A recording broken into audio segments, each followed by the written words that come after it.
Hi, this is Robert Leitman with the Bluff Creek Project podcast.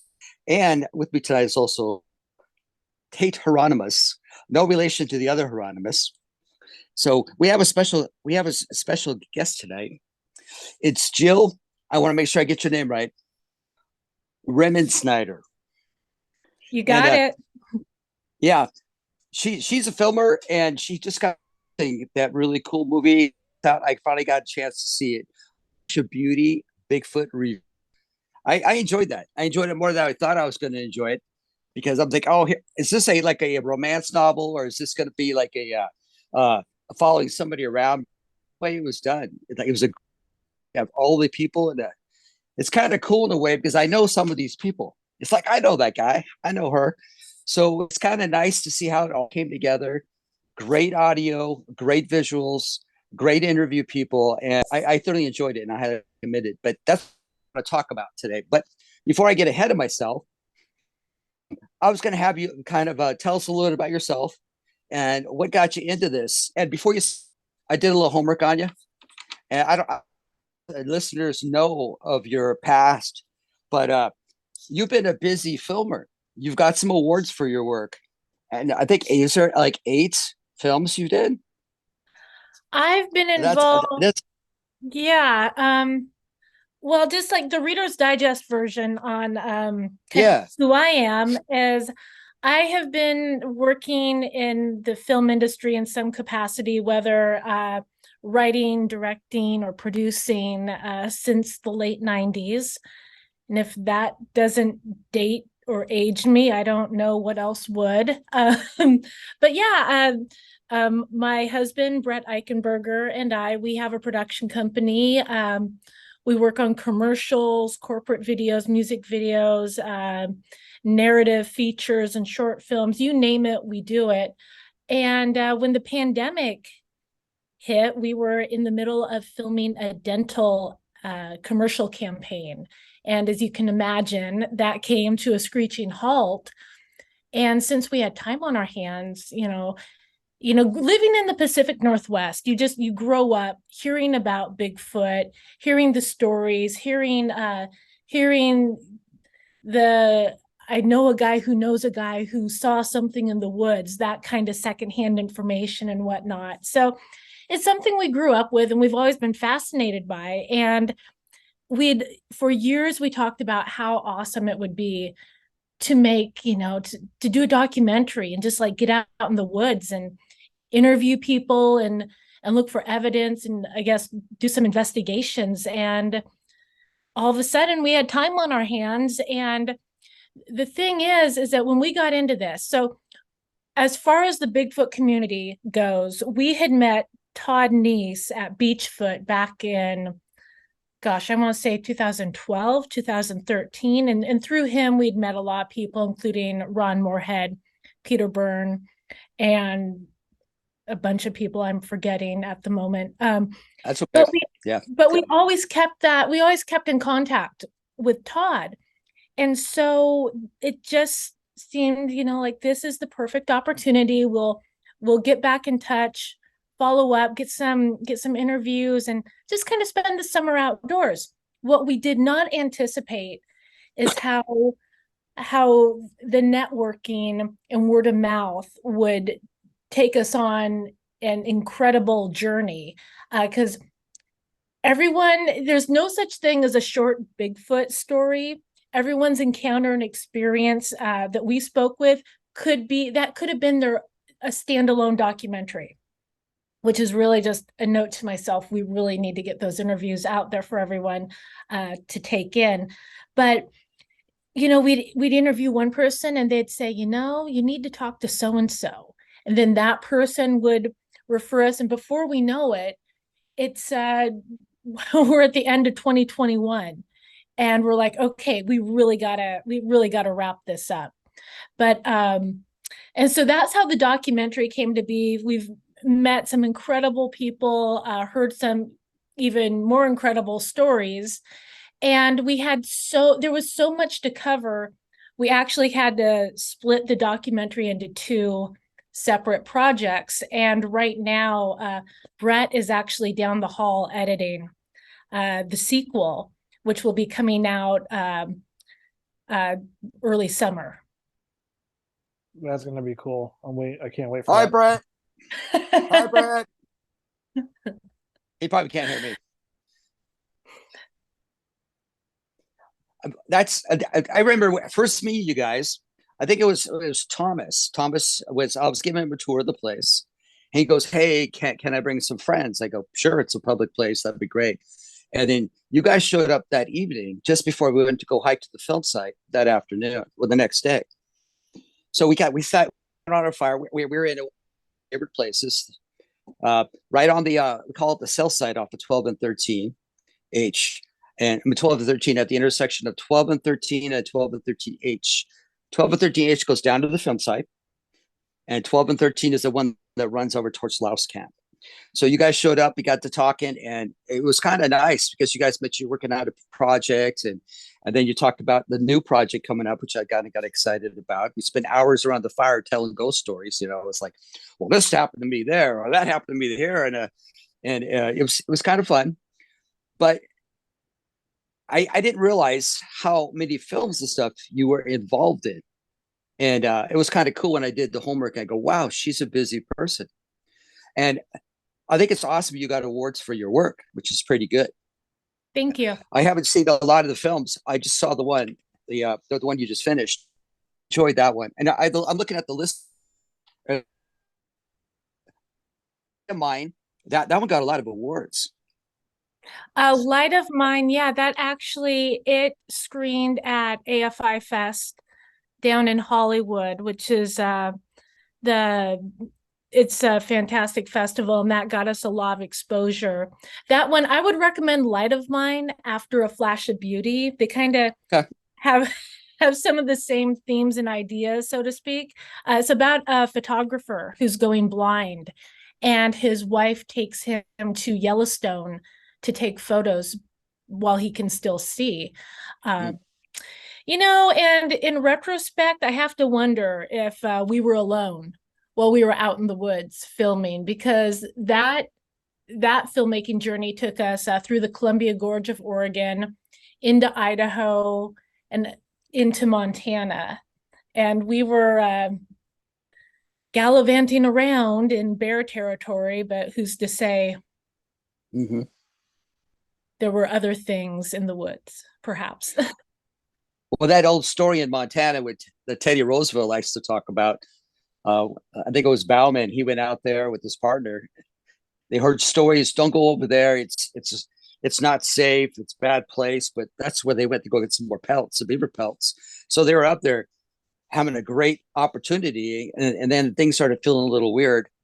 And then eventually they felt like something was stealing the beaver out of their trap, and they were being watched and followed, and they got nervous. So they said, we're going to leave tomorrow. So let me go check those traps. And comes back to the camp. It's throat ripped out, big old bipedal primate footprints all over the place. The body was rolled on and trampled. All the pack horses were ready to go. So he didn't waste much time getting out of there. That's a story that Roosevelt talked about.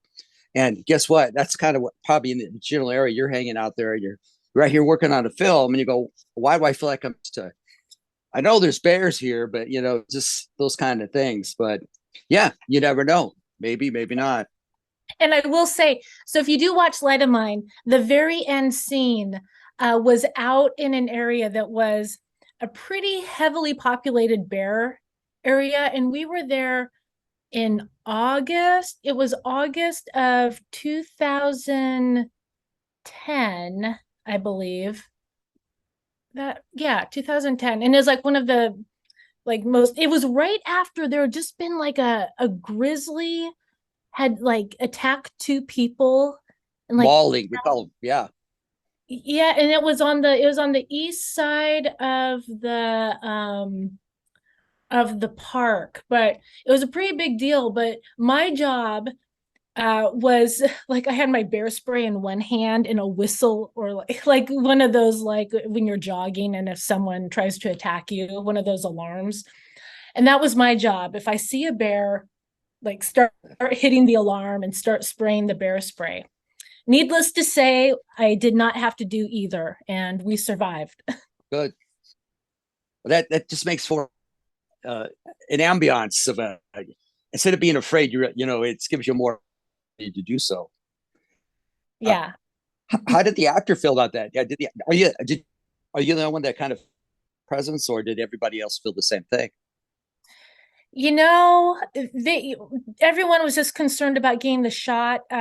We had to time it with sunrise. So there was not a lot of time to mess around. And I think we were working with such a small crew, basically kind of like how we filmed A Flash of Beauty. It was Brett, Mike Ferry, our cinematographer. We also had another cinematographer with us, Patrick Neary. So we were running multiple cameras, and then our two actors, and then me. So while they were focused on the important stuff, the acting and the filmmaking, I was scanning the horizon, looking for apex predators. Wow, that's when you're looking over your shoulder all the time. Well, isn't that what it's like when you're out in the woods, though? When you're out researching or investigating, just the heightened sense of awareness, Yes. checking over your shoulder all the time. Well, sometimes it's like just move it around. You just kind of just back of your mind. You're like, okay, that close, we're good. But that just adds to the excitement of it too. And you did a few other films. What was the most fun? Which one did you really like the best of all the films you did? Each one is different. Each one is different. And each one has such different energy. I mean, Light of Mine was completely different than our last narrative feature, Pretty Broken, which was about a young woman coping with the death of her father. And as part of her working through the denial, she's determined that he's lost, and she's going to bring him home. And that was kind of a tragic comedy. And I think of all the short films and other like TV pilots and whatnot. Um, even to years ago, we did a TV pilot called Fishing with Hookers, which was about a group of cable access fishermen, some guys with a fishing TV show. And to boost the ratings, they start bringing women on the boat to talk shop and give advice. But again, completely different. But I'll say the process and the experiences I've had working on A Flash of Beauty, like right now, that's been game changing for me, because this is the first feature documentary I've been involved in, and totally different style of filmmaking and a different approach. Usually you're going in with a screenplay that's been broken down and analyzed, and you know exactly what you need to film on what day and who's going to be there, and you have it scheduled out in so much detail. I mean, with this, there were times where we'd get a text from someone saying, you need to talk to this person. Here's their phone number. And then we'd be on the phone for a few hours that night. Again, no such thing as a short Bigfoot story. And before you know it, we'd be in the car the next morning, or like 24 hours later, boots on the ground out of state to get an interview. So it's really, and we didn't really know where the story was going either. We really had to learn to let the story tell itself. What we thought we were going to tell story-wise when we set out completely changed. It completely changed from beginning to where we are now. And I know as Brett's been going through the editing on the sequel, I mean, I'm sure the story will change again. So yeah, I would definitely say the Flash of Beauty projects have been my favorite. What were some of the challenges that you guys had to overcome during the filming process of that? Oh, on the documentaries?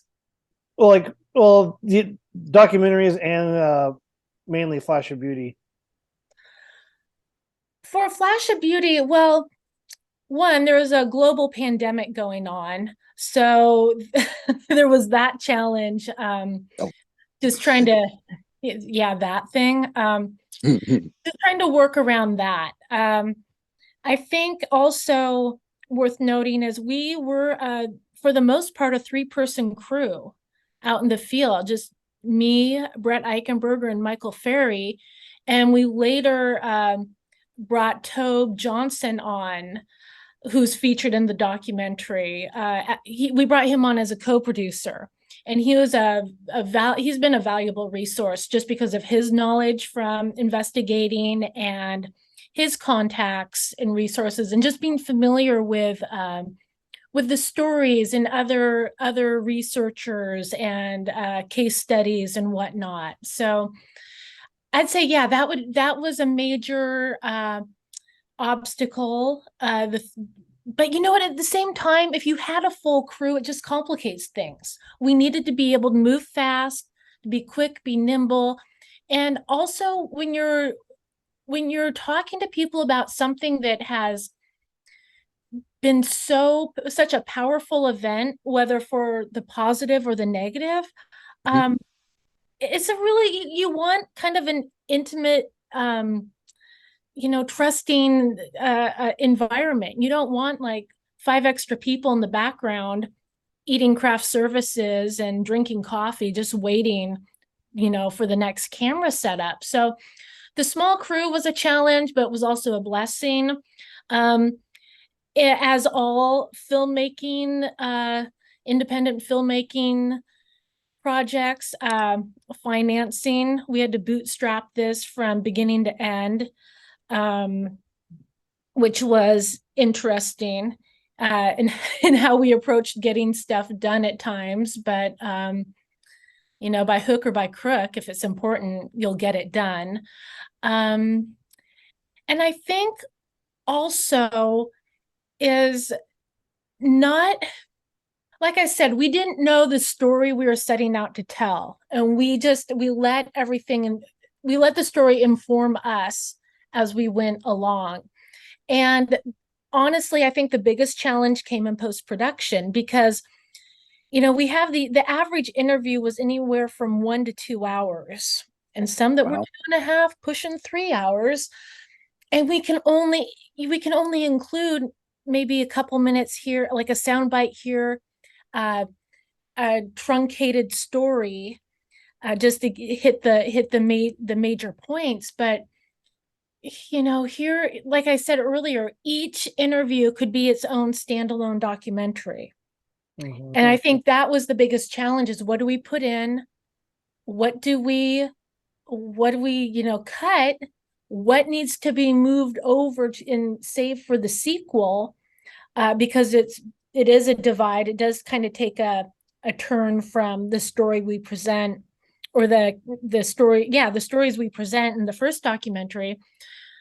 But also, I feel like we do need to get those interviews out for people to see, because it's almost like a Bigfoot masterclass. It really is.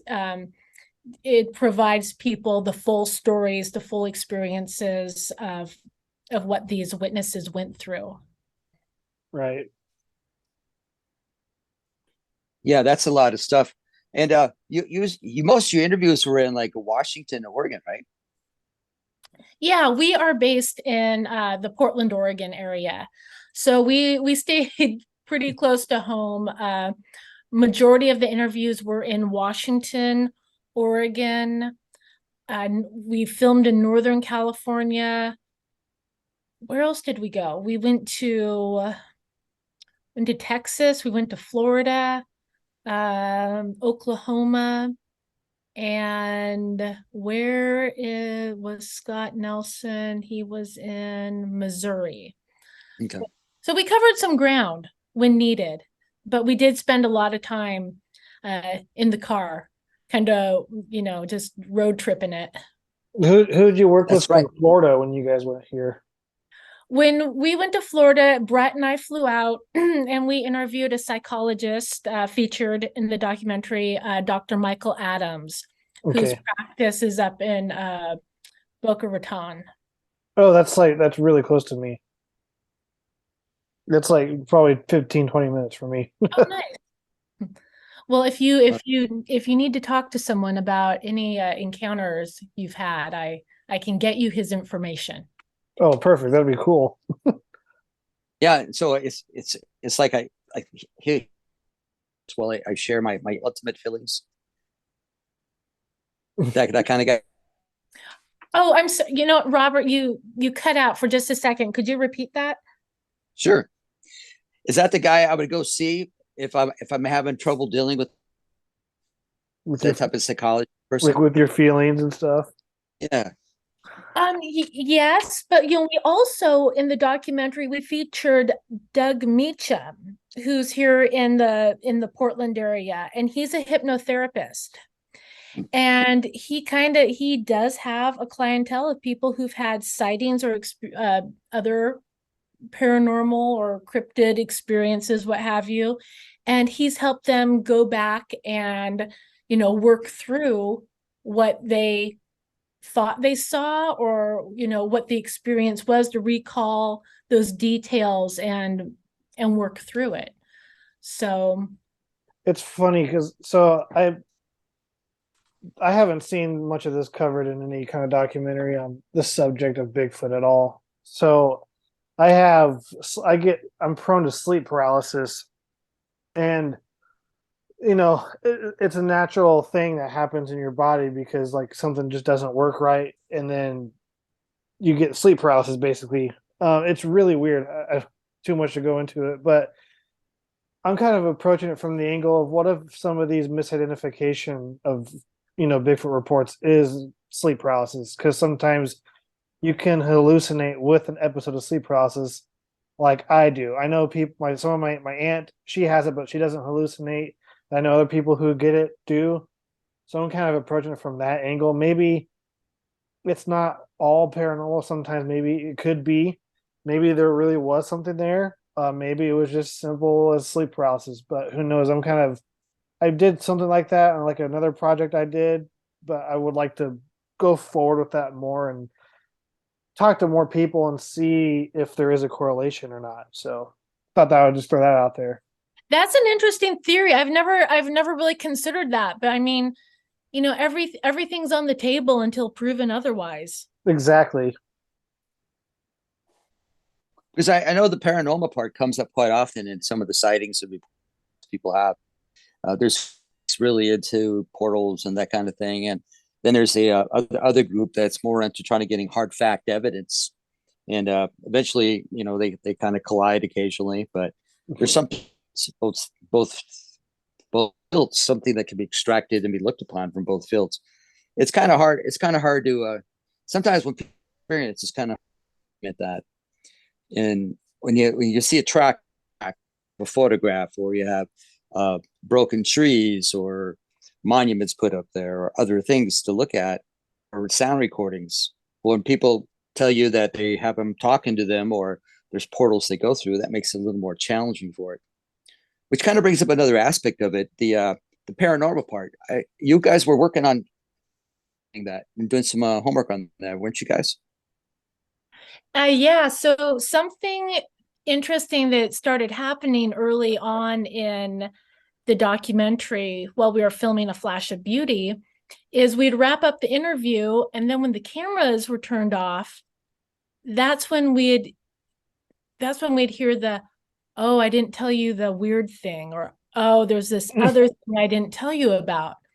We're like, "Well, what's that?" And then they'd share with us, and we're like, we need to get this on film. But yeah, there was, there were a lot of people who there was some hesitance in sharing that. But what we found was there were a lot of people who were having, I hate the term paranormal, but it's extra, and how do I even say that? You know what I mean? It's not that it's paranormal, and we just don't understand it yet. Abnormal, I guess, would be a good word. I Yeah, don't know, but more of a spiritual experience. How's that? So, well, here's the thing that I like to keep in mind is that, some of the people in our documentary, they did not believe in Bigfoot. They never even thought of it, wasn't on their mind at all when they had their sighting. And that completely changed everything for them.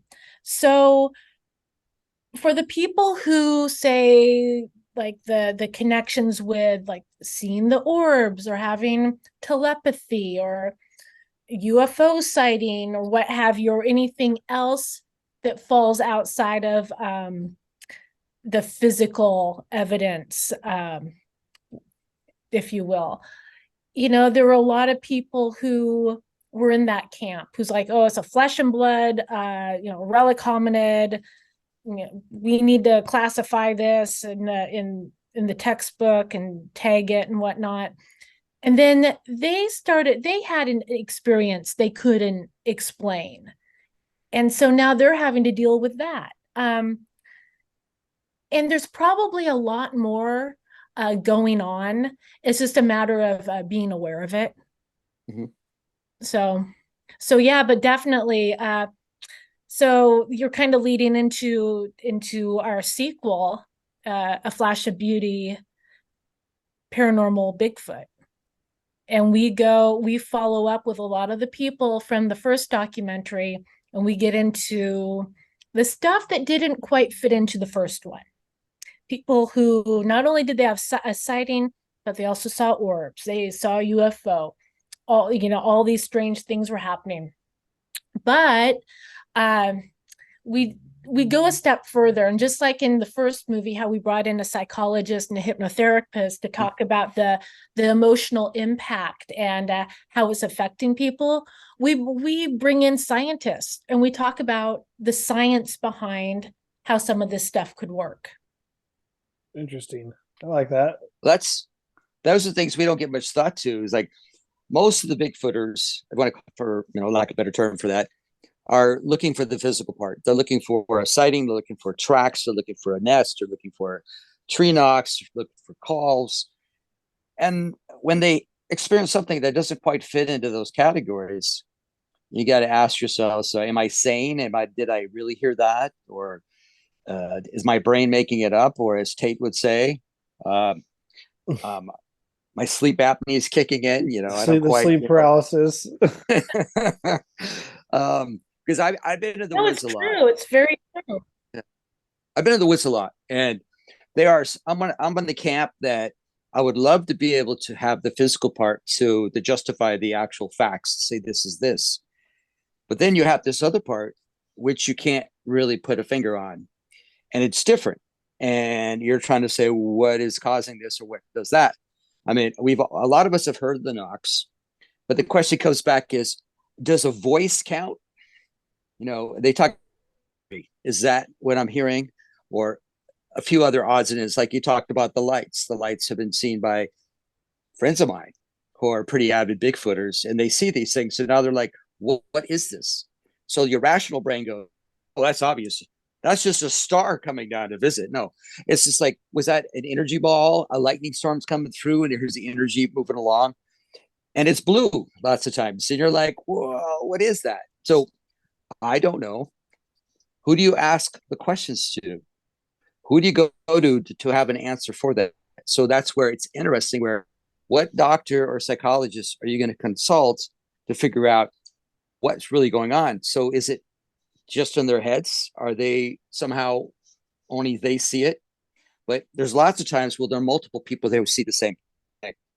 So I'd be kind of curious to see a psychological approach to it, because I think even psychology it's based on something that can pull back to and figure out what's going on. So I'm kind of curious to see how that's going to go, because I think I shared some of my stories with you too. And it's just like, I don't know what they are.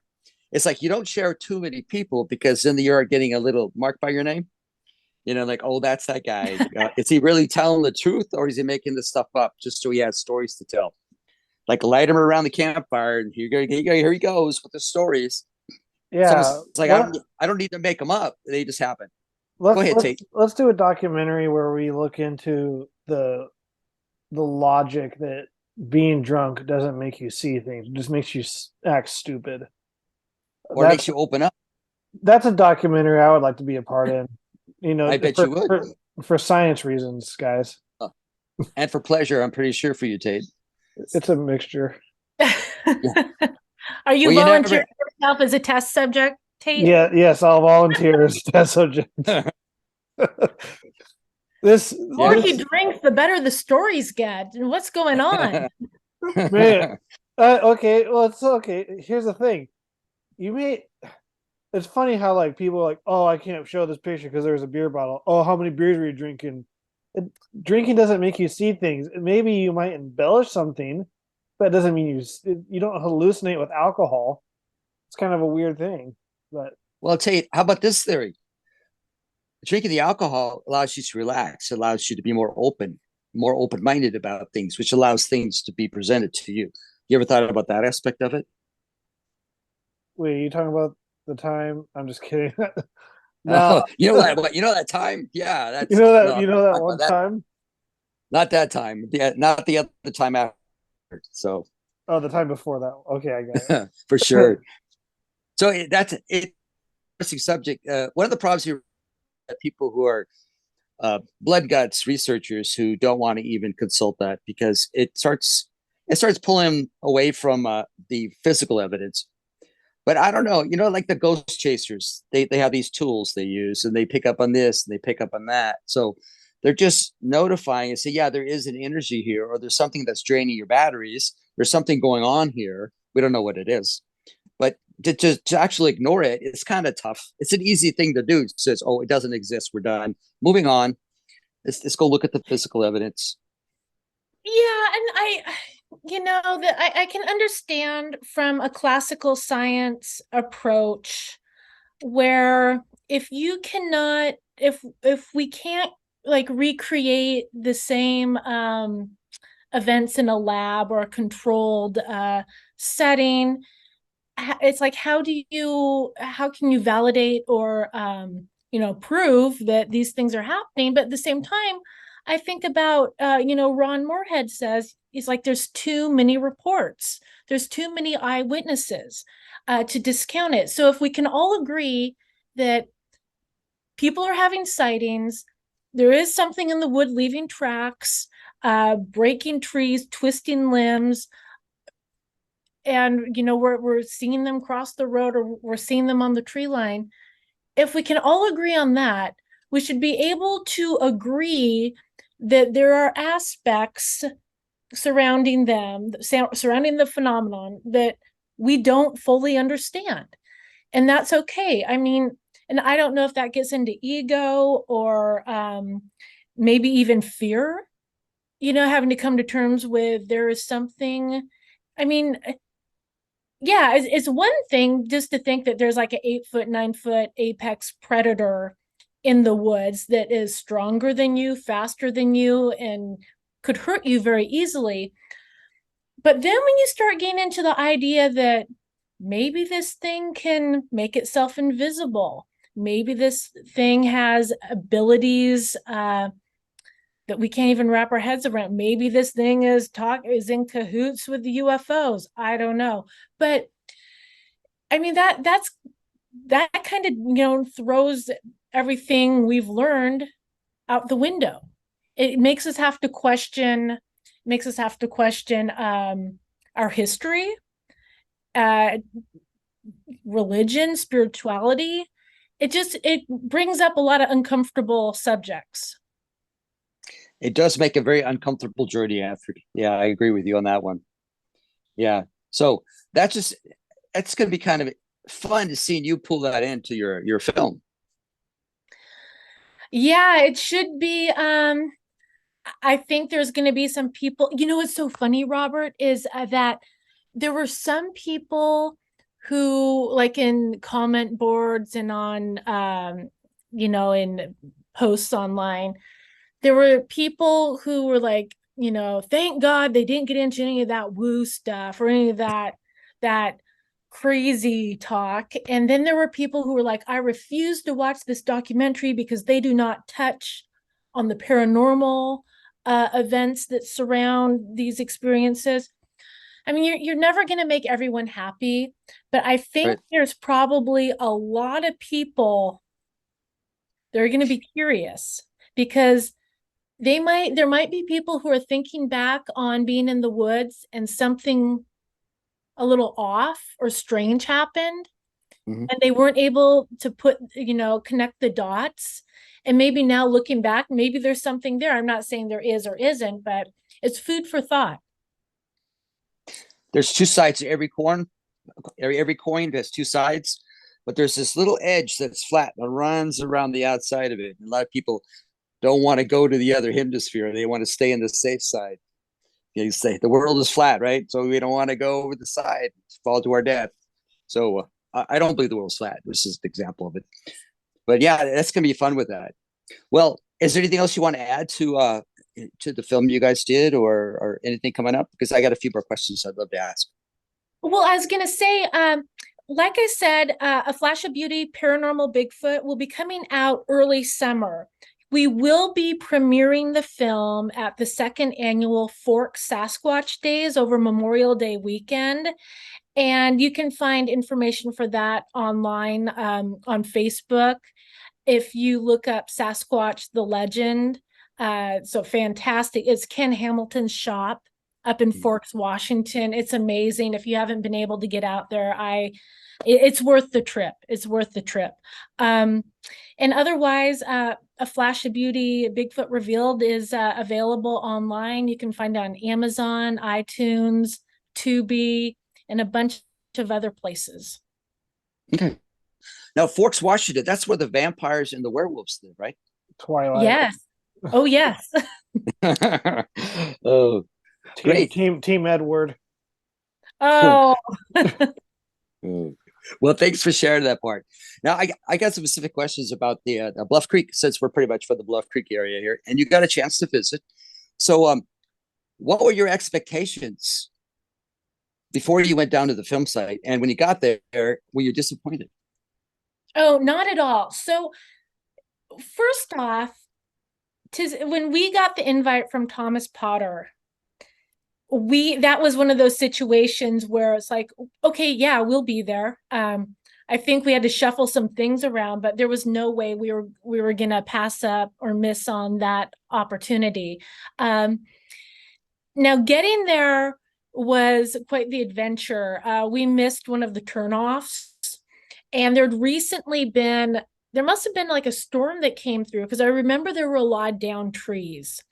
And we got to the point where we're like, this is just ridiculous. And we realized that we were headed like nowhere fast on this spooky road. We turned around.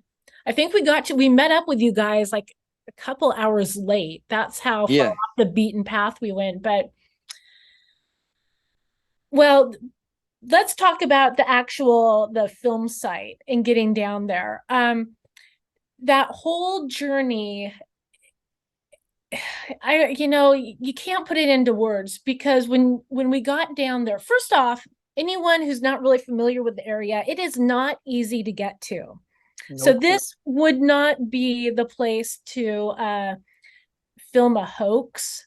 It would be just way too much work. The average person is very lazy, and I cannot imagine going to the time or effort or spending the money to pull that off back then.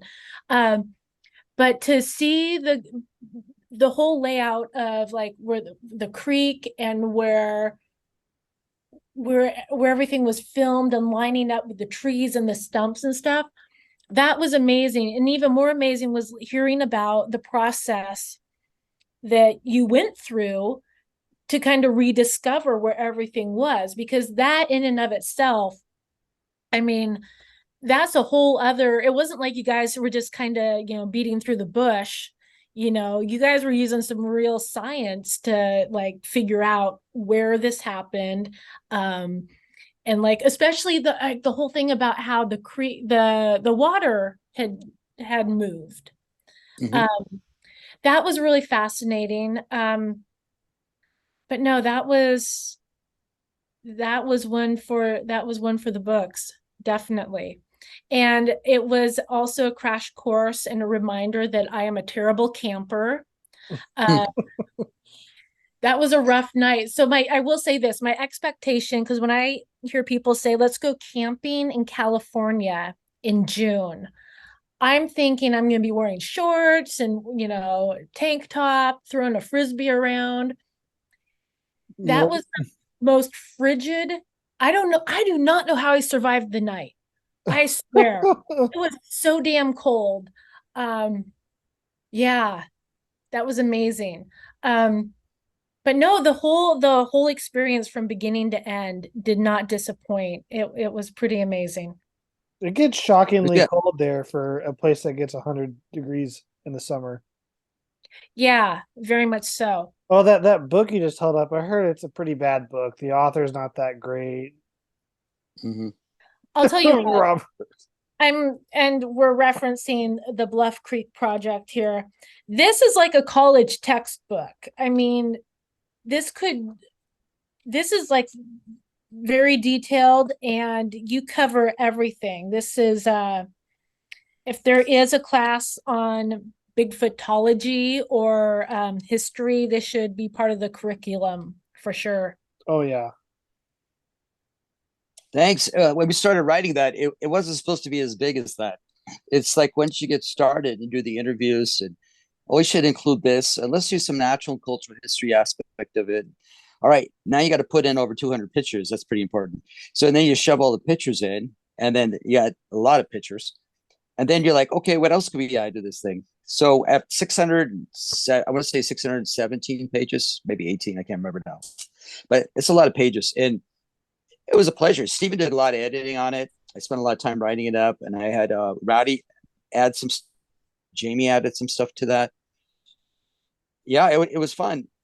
A long time ago, we talked about doing a almost like a field guide where you had let's identify this tree, or let's identify that plant, or let's talk about the natural and cultural history. So Stephen and I had talked about that before, but that's a lot of work. So we go, let's include a little bit of that, but if you want to do more of that, then that's going to have to be a later time. But yeah, that was a fun project, and thanks for the plug on the book. It was we enjoyed doing that. It was pretty good. But I also enjoyed taking you guys down there because the long walk. I know you have to sit and listen to me talk. Yeah, oh, this is is that. Oh, this is that. Then eventually we get down to the flat area, and then we're bushwhacking, creek, crossing the creek again. I lose a pole, no big deal. Got extra. And then we took you over to the site and all these trees. And I think you guys actually did the patty walk. Did you guys not? Mm-hmm. Yeah. Yeah, we set you up in frame 352. And you guys did your best imitation of Patty walking through with the trees in the background. But in the back of your mind, were you thinking it was going to be like this open sandbar, like the photos? For me, okay, so a lot of people don't understand the lens that was being used. The way it compresses and it distorts. I'm not the camera tech person, and you will understand that as I speak and use primitive description. It was different. Okay, so the log. I'm just trying to think how to describe this. I guess what I'm trying to say is I didn't realize how close she was to them when she crossed. Because in the picture, you get the feeling that she's further away. But I mean, that was like a stone's throw. I mean, it's damn close. And yeah. She was she was right there. Yeah, that's pretty close. It was kind of interesting to show you these. It's like we have pictures of the stumps, and they may match up to the right stumps, but have somebody take you up to the stump and says this is this stump or this is that stump, and here's the big tree. I think most people they look at the stumps, they're going, okay, because they're kind of rotting away. They're like, okay, well, that one's going to be dead soon. It already is dead. It's going to rot away. But the facts in the back, the big trees, walking right up to it, and you're standing there. You're looking up, and you're like, okay, there's the big tree, there's the middle tree, there's a leaning tree, there's a snag, there's a lower hardy tree, there's a ladder tree, and they're all right there in front of you. And you look, and you guys were there in June, so everything was nice and green. When you go there in the fall, you have vine maples, which are red. You have the uh, some alders spread around there, and you have the big leaf maple, which is the centerpiece, and those are yellowish golden colored leaves. And you're standing there in fall. The air is cool. The sun is going down, not a lot of sunlight. And you're looking around that place, and you have all the line of the trees in the background staring down at you, and it's very quiet. You hear a few birds, you hear the background of the water. It's such a peaceful place. And to go there to this peaceful place and sit there and listen, fall asleep, have a snack, it's just part of the adventure of just being there. And did you have that connection while you were there? It was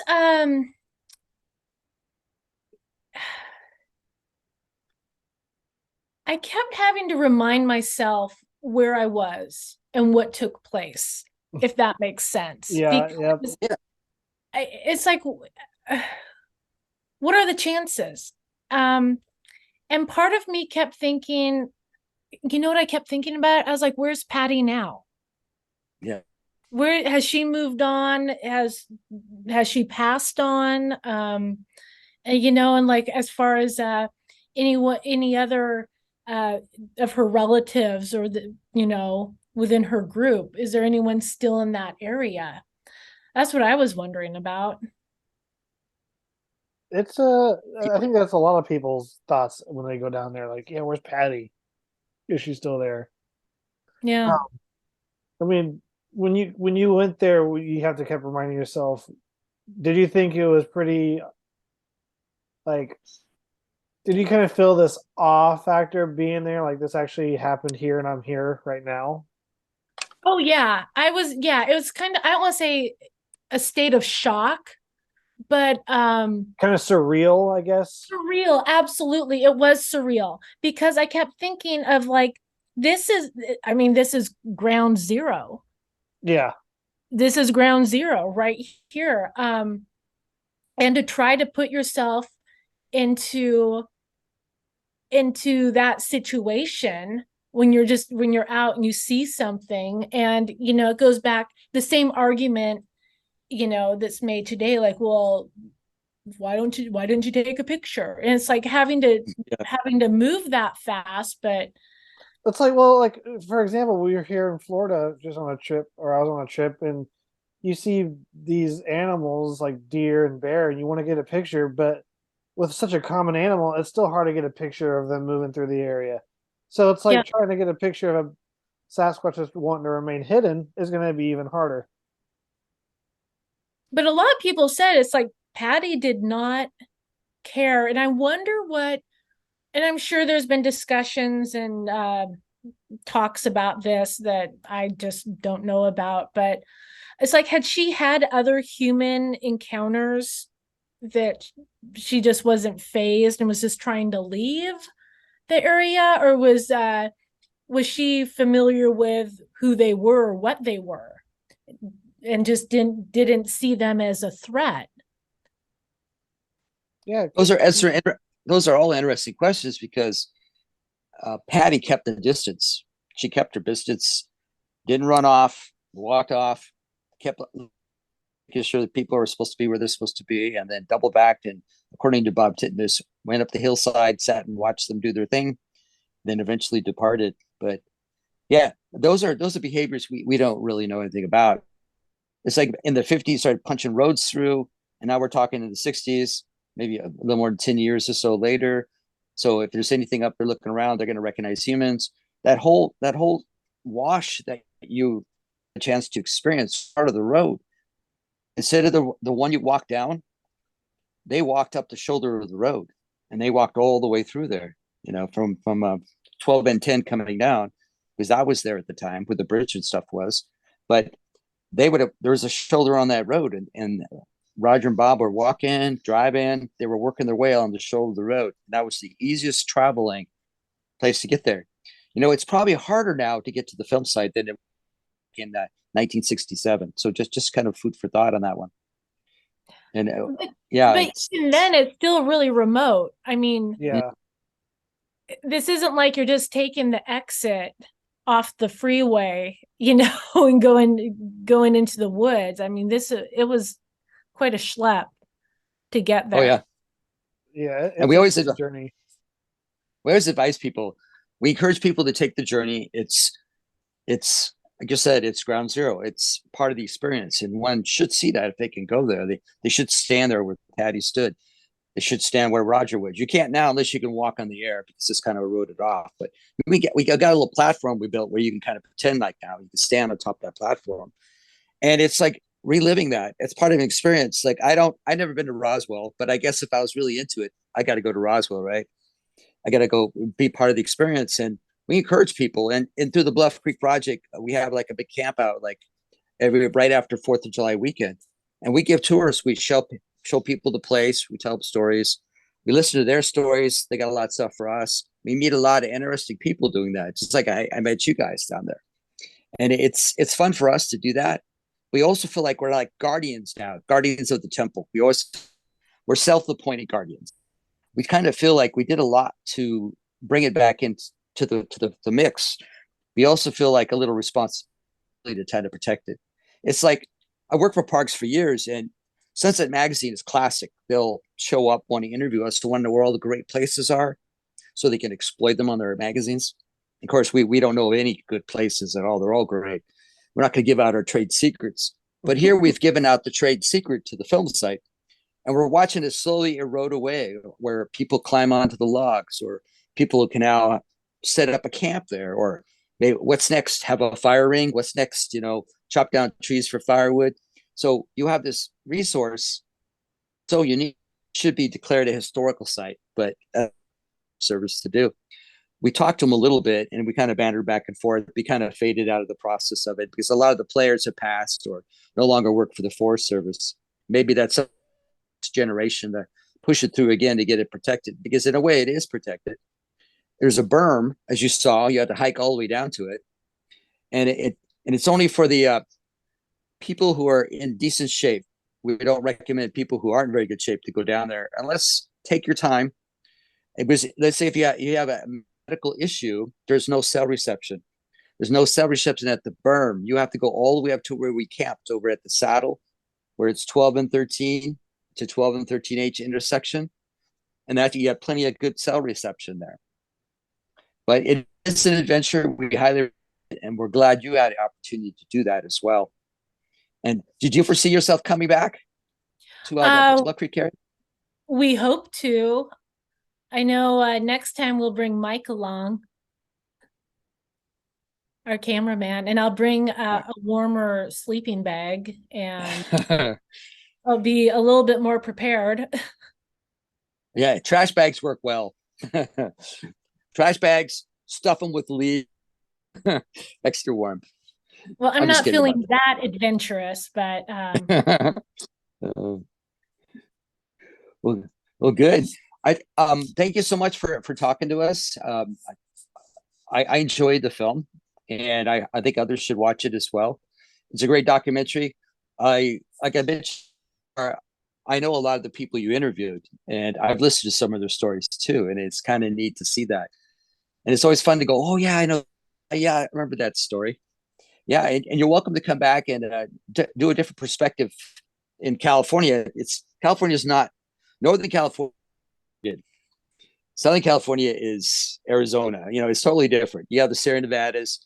A lot of, like, Ron probably talked a lot about the Sierra Nevadas, where he had his encounters there. That's a whole ecosystem there. We have the coastal range, the Sierra Nevadas. It's pretty neat. I guess in Oregon and Washington, you guys have the Cascades. You have the Coast Range. You have kind of almost like a high desert there in the east.